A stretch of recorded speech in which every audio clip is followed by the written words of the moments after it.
வணக்கம். வாழ்க வளமுடன், வாழ்க வையகம். வையத்து மாந்தர் அனைவரும் வாழ்வாங்கு வாழ வேண்டும், வளமாக நலமாக சுகமாக வாழணும்னு வாழ்த்துறோங்க. அஸ்வினி குமாரர்களை பத்தி சொல்ற பொழுது நான் என்ன சொன்னேன்? பஞ்ச பாண்டவர்களில் நகுலன் சகாதேவனாக தான் இவர்கள் அவதாரம் செய்தார்கள் அப்படின்னு சொன்னேன் இல்லையா? மகாபாரத போர் முடிந்து 18 நாள் போர் முடிந்து 19ஆம் நாள் அங்க ஒரு விழா மாதிரி ஒண்ணு நடக்கும். யார் ஜெயிச்சாங்களோ அந்த ரதங்கள்லாம் நிறுத்தப்பட்டு அந்த ரதத்தில் அமர்ந்திருப்பவரும் இருப்பார், சாரதியும் இருப்பான்.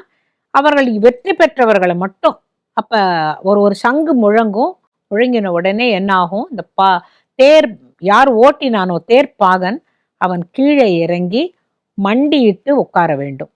அப்போ மண்டியிட்டு அவனை கும்பிட்டுட்டு, இந்த மாதிரி போரில் என்னுடைய தலைவன் இப்படி வென்றான் அப்படிங்கிறத அவனுடைய புகழை சொல்லி அவனுக்கு ஒரு வணக்கம் தெரிவிக்கிற பொழுது அந்த தேர்ல இருக்கிற அந்த மன்னன் ரொம்ப சந்தோஷப்பட்டு அவனுக்கு ஏதாவது பரிசு அளிக்கிறது வழக்கம்.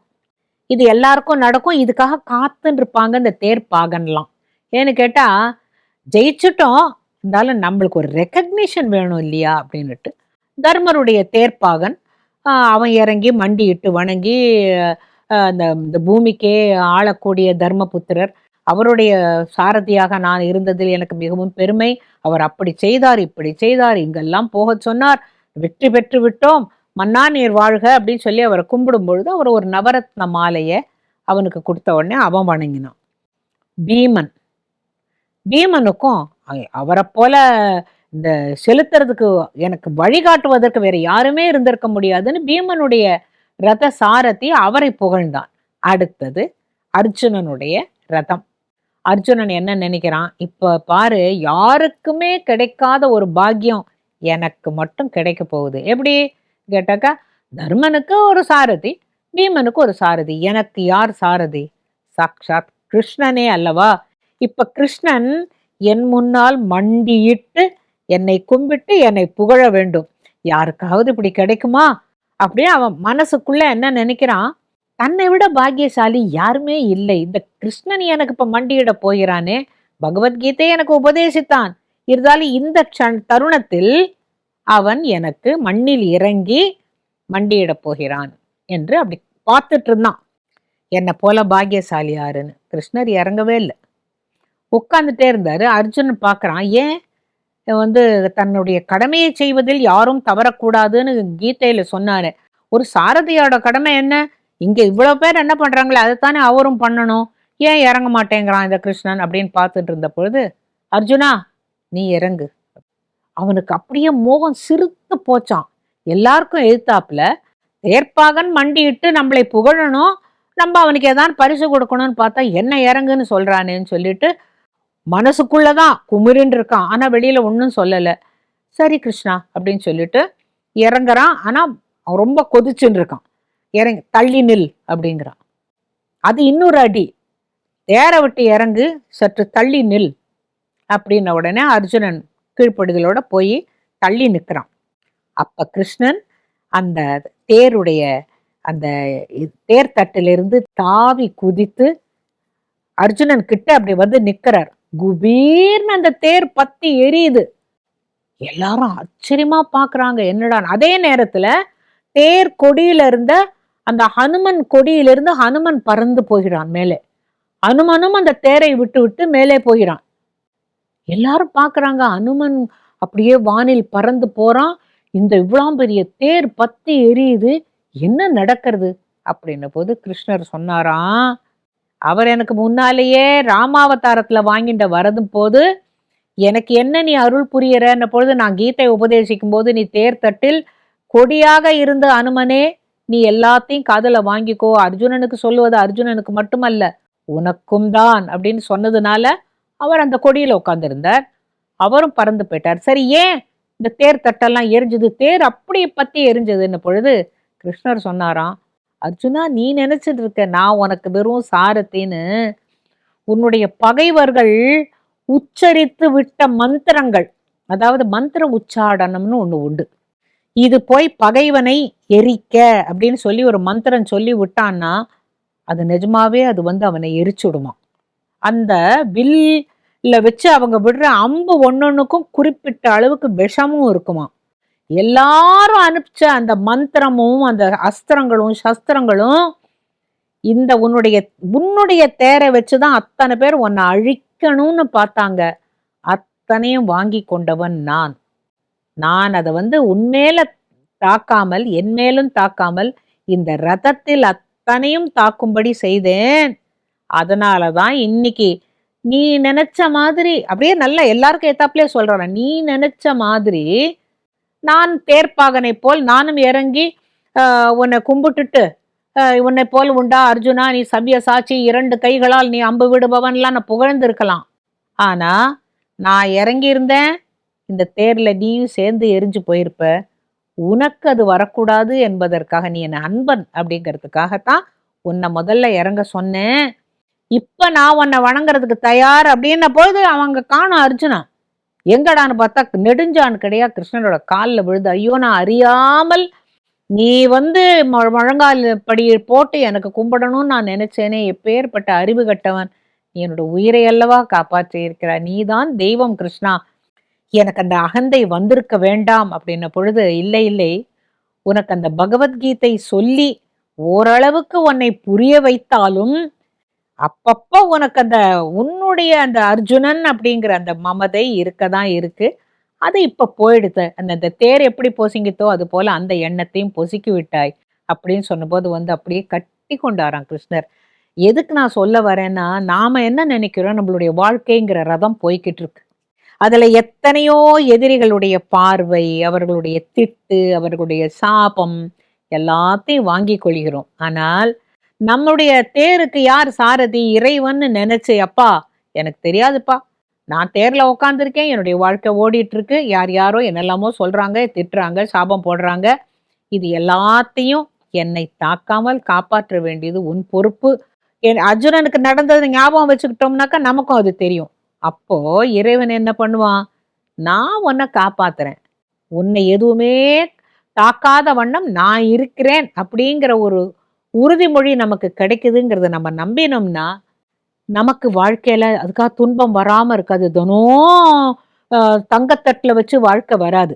துன்பம் வரும், இன்பம் வரும், இறப்பு வரும், பிறப்பு வரும், துயரங்கள் வரலாம், எத்தனையோ கஷ்டங்கள் வரலாம். ஆனா இத்தனையும் மீறி நம்மளுடைய இப்ப பிறந்துட்டோம், இந்த வாழ்க்கை போகணும் இல்ல, இந்த வாழ்க்கை தேரை நடத்தி கொண்டு போபவன் இறைவன் அப்படிங்கிறத நாம நம்பிட்டோம்னாக்க வாழ்க்கை நல்லாவே இருக்கும். ராமருடைய தாத்தா யாருன்னு கேட்டா இப்ப நமக்கு எல்லாருக்கும் தெரியும், அஜாமன்னன். அம்மா பேரு இந்துமதி, இதெல்லாம் தெரியும். ராமருக்கு அக்கா பேர் தெரியுமா உங்களுக்கு? அவ பேர் சாந்தா. அது எப்படி நீங்க சொல்லவே இல்லையே இவ்வளவு நாள் அப்படின்னு நீங்க நினைக்கலாம். அதுக்கு ஒரு பெரிய கதை இருக்கு.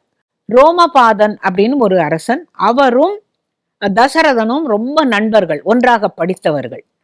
அப்ப ரோமபாதனுக்கு கல்யாணம் ஆச்சு, அவருக்கு குழந்தை இல்லைன்னு ரொம்ப வருத்தம். அப்ப தசரதர் என்ன சொல்ற, நீ கல்யாணம் பண்ணிட்டு இருக்கிறது என்னுடைய மனைவி கௌசல்யாவுடைய சகோதரி, அக்கா, உனக்கு குழந்தை பிறக்காட்டா என்ன, எனக்கும் கௌசல்யாக்கும் குழந்தை பிறந்தா அந்த முதல் குழந்தைய உனக்கு தரேன்னு சொல்லிடுறார். அதே போல கௌசல்யக்கு முதல்ல சாந்தான்னு ஒரு பொண்ணு பிறக்கிறா. அவளை ரோமபாதனுக்கு சொன்ன வாக்குப்படியே அந்த ரோமபாதருக்கு கொடுத்துடுறார், அவ தான் வளர்க்குறா. ஸோ தத்து கொடுத்த பெண் தான் இந்த சாந்தா. இவ இப்படி இருக்கும் பொழுது அவளுக்கு கல்யாணம் பண்ணணும் இல்லையா, அதுக்கு இந்த கதை இப்படி சுத்தி வரேன். எப்படின்னு கேட்டா, விபாண்டக ரிஷி அப்படின்னு ஒருத்தர் இருந்தார். அவருக்கும் ஊர்வசிக்கும் ஒரு குழந்தை பிறந்தது. ஊர்வசி என்ன சொல்றா, நான் ஒரு முனி புத்திரன் பிறக்கணும்னு எனக்கு எழுதி இருந்ததுனால பெத்து கொடுத்தாச்சு, நீங்க வளர்த்துக்கோங்கன்னுட்டு அவ வானுலகத்துக்கு போயிட்டான். இந்த குழந்தை பிறக்கும் பொழுதே மான் கொம்புடன் பிறந்தது. கொஞ்சமாக ஒரு மான் கொம்பு இருந்ததுனால அவர் பேர் ரிஷ்யஸ்ருங்கர் அப்படின்னு பேர். கலைக்கோட்டு முனி அப்படின்னு சொல்லுவாங்க. கலைனாக்க ஆண்மான், கோட்டுனாக்க கொம்பு, கலைக்கோட்டு முனி. அன்னைக்கு ஒரு நாளைக்கு ஏதோ அங்க கந்தக்கோட்டம் கோவில்ல ஏதோ சுவாமி தரிசனம் பண்ண பொழுது அவர் கேட்டார் என் பக்கத்துல இருந்தவர்கிட்ட, நீங்க என்ன கோத்திரம் அப்படின்னு கேட்டபோது கலைக்கோட்டு கோத்திரம்னு சொன்னார். எனக்கு அவர் முகம் மறந்து போச்சு, ஆனா அவர் சொன்னது நல்லா ஞாபகம் இருக்கு. ஆக மொத்தம் ரிஷ்யஸ்ருங்க கோத்திரம்னு சில பேருக்கு இருக்கு, அது இன்றளவும் போயிட்டு இருக்கு அப்படின்னுட்டு. அவர் என்ன பண்ணார், காட்டு நடுப்புற ஒரு பர்ணசாலை கட்டி அந்த மகனை ரொம்ப பொத்தி பொத்தி வளர்க்கிறார். எல்லா வேதங்களும் எல்லா சாஸ்திரங்களும் சொல்லி அவரை ஒரு புனிதமான ஒரு நல்ல மகனாக வளர்த்து கொண்டு வருகிறார். அவர் எந்த இடத்துக்கு போனாலும் அங்க மழை பெய்யும். அப்பேற்பட்ட தவ வலிமை உண்டாகிற அளவுக்கு அவருக்கு படிப்பெல்லாம் சொல்லி கொடுக்கிறார்.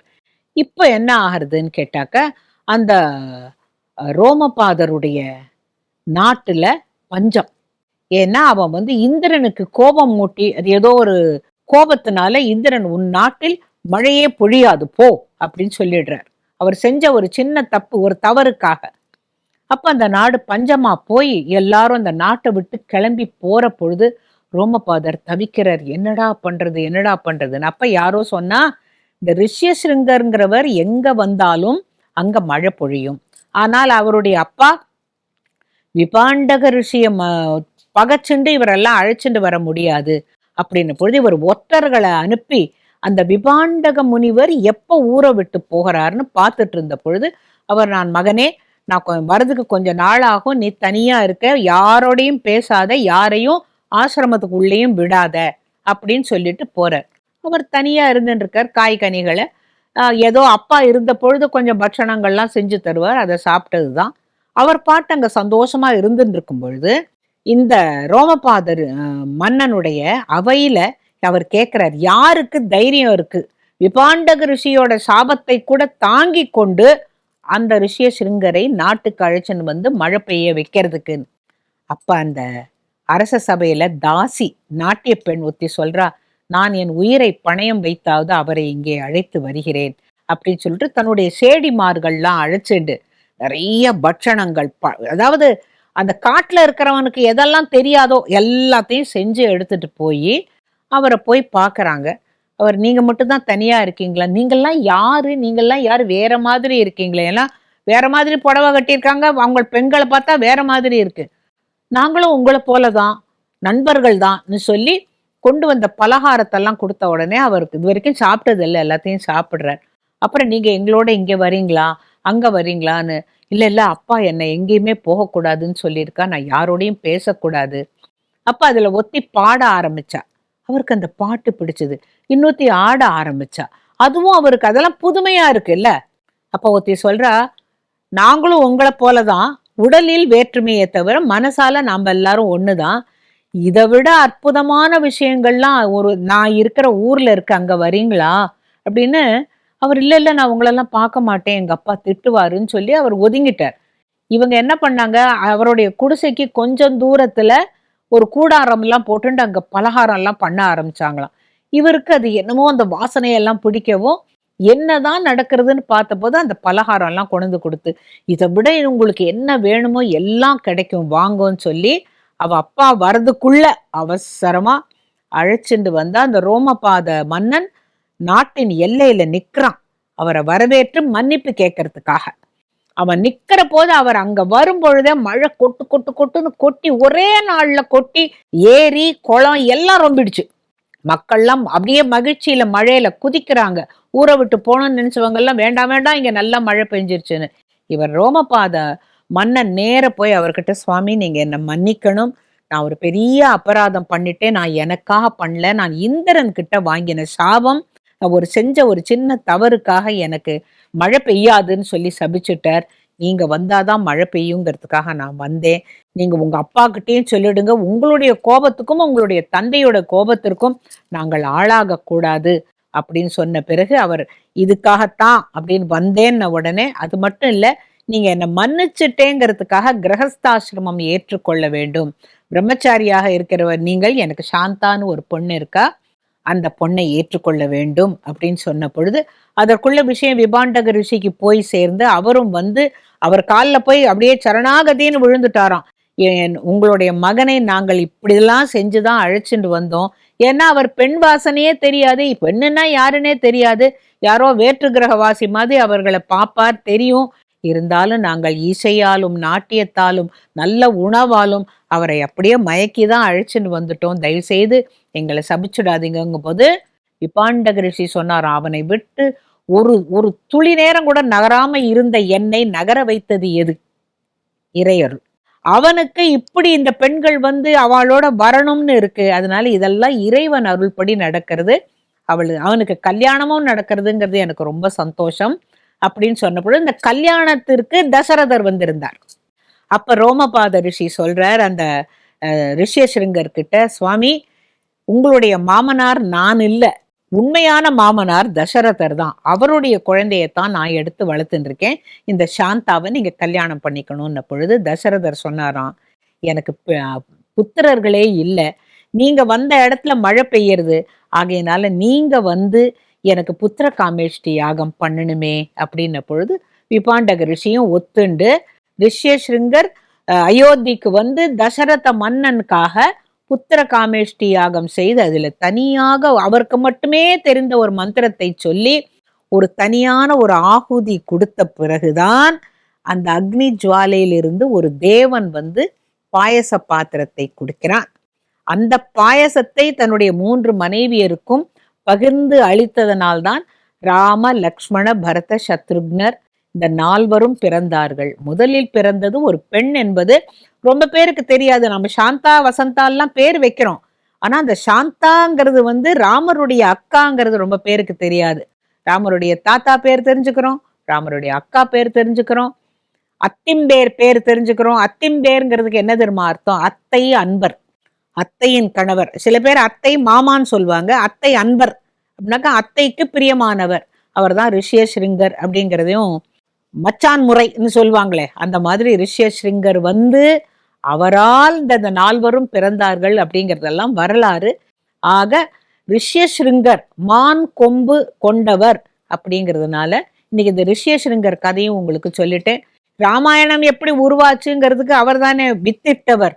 ஸோ அவரையும் நினைச்சு ஒரு மனப்பூர்வமா ரிஷ்யசிருங்கருக்கும் விபாண்டக ரிஷிக்கும் நாம ஒரு வணக்கத்தை செலுத்திடலாம்.